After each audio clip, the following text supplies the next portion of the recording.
يقول النبي صلى الله عليه وسلم: من ترك شيئا لله عوضه الله خير منه. الحديث إسناده صحيح.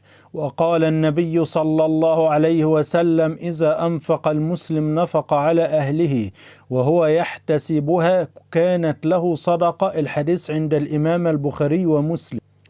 يقول النبي صلى الله عليه وسلم: إذا فرغ أحدكم من التشهد الأخير فليتعوذ بالله من 4: من عذاب جهنم، ومن عذاب القبر، ومن فتنة المحيا والممات، ومن فتنة المسيح الدجال. الحديث صحيح عند الإمام مسلم.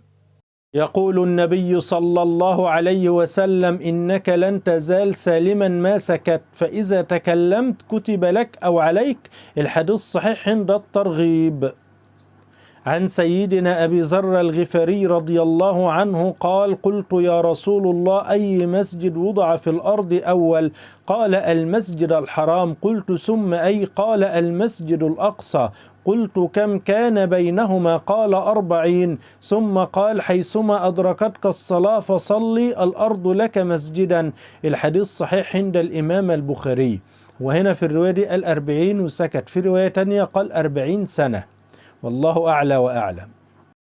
قال النبي صلى الله عليه وسلم لبنت الحارث رضي الله عنها: إن وجدت رجل صالحا فتزوجيه.